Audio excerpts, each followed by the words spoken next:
अस्सलामुअलैकुम। तहजीब कबाब हाउस पूरे औरंगी टाउन में बिहारी कबाब के लिए बहुत ज्यादा मशहूर है और इसका एड्रेस है औरंगी टाउन सेक्टर 15A, बंगला बाजार, near gold and gold supermarket, Karachi. यहाँ के बिहारी कबाब का टेस्ट ऐसा होता है कि अगर आपने एक बार ट्राई कर लिया तो आपका दिल चाहेगा कि आप बार बार यहाँ आकर ट्राई करें। और आज की इस वीडियो में हम आपको सिखाएंगे कि यहाँ पे बिहारी कबाब किस तरह से तैयार की जाती है। अगर आप चाहते हैं कि अपने तकरीबात के लिए बिहारी कबाब को यहाँ से ऑर्डर करें तो इनका मोबाइल नंबर मैं मेंशन कर दूंगा ताकि आप इनसे कांटेक्ट कर सकें। अच्छा, इसके बाद ये मैं आपको बता दूं कि इस गोश्त के ऊपर ऑलरेडी मसाला लगा हुआ था, हमने इसे वॉश करवाया है और आप लोगों को दिखाने के लिए दोबारा इसके ऊपर मसाला हमने लगवाया है। सबसे पहले पपीता या तो कद्दूकश कर लें या फिर उसको ग्राइंडर में जो है ना पेस्ट बना लें हस्बे जायका। जितना गोश्त है 1 किलो में तकरीबन 1 छठा के करीब पपीता जो है वो लग जाएगा। उसके बाद फिर हम इसके अंदर हस्बे जायका जितना गोश्त है उसमें हम हस्बे जायका नमक मिलाएंगे। चूँकि हम अपने तमाम यूज़र के लिए जो है, तमाम क़ारीन के लिए जो है, ये दोबारा हमने इस गोश्त को, ये मिला हुआ था लेकिन हमने इसको दोबारा जो है वो पानी से धोया है ताकि तमाम लोगों तक ये सारी चीज़ें तरीके से पहुंच जाएं। ठीक है, हम इसको पहले इस तरह इसमें मिलाएंगे। बहुत सारे लोग आधा घंटा 20 मिनट इसको छोड़ देते हैं। अच्छी बात है कि थोड़ा मसाला इसमें जज्ब हो जाए। कि हम इसको इस तरीके से मिला लेंगे और फिर उसके बाद हम ये गरम मसाला है, ये हमारे पास ये गरम मसाला जो है वो हम हस्बे जायका इसके अंदर डाल देंगे।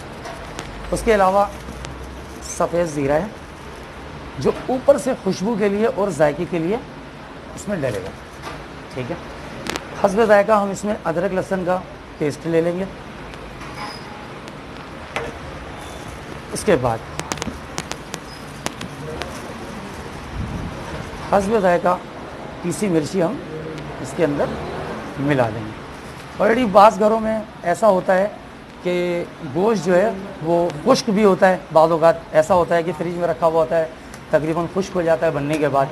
तो आम हालात में जैसे ताज़ा अगर गोश्त है तो उसमें हम हस्बे जायका जो है चने का, जिसको हम आम हालात में सत्तू कहते हैं, वो हम हस्बे जायका इसके अंदर मिलाएंगे ताकि गोश्त खुश्क हो जाए और इसका पानी जो है वो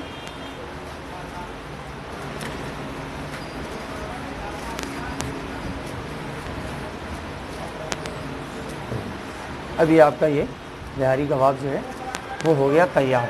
जब हम इसको पकाने के लिए यानी कि सीखों में जब पिरोना शुरू करेंगे तो फिर इसमें हस्बे जायका सरसों का तेल, यानी कि 1 किलो में 1 छटाक सरसों का तेल इसमें मिक्स होगा।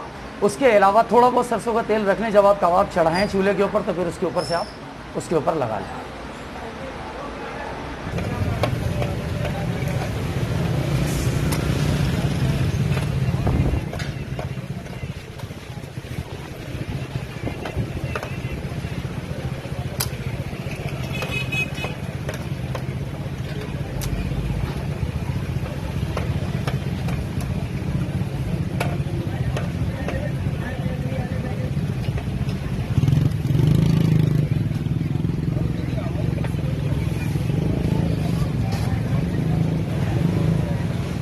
आपने देखा कि गोश्त मिलाने के बाद आप सरसों का तेल उसमें हस्बे जायका मिला लें और मिलाने के बाद उसको कम से कम 1 घंटा छोड़ दें।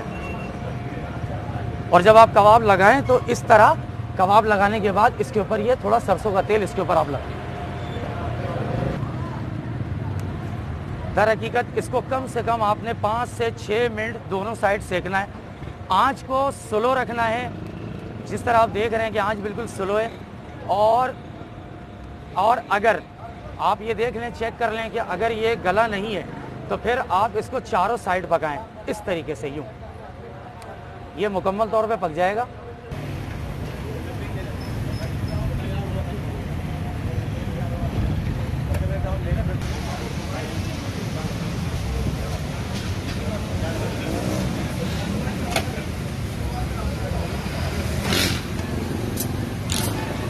और इस तरह से हमारी बहुत ही ज़बरदस्त किस्म की बिहारी कबाब की रेसिपी तैयार हो चुकी है। उम्मीद है कि आज की ये वीडियो भी आप लोगों को पसंद आई होगी। एक न्यू वीडियो के साथ एक बार फिर हाजिर होंगे। अल्लाह हाफिज।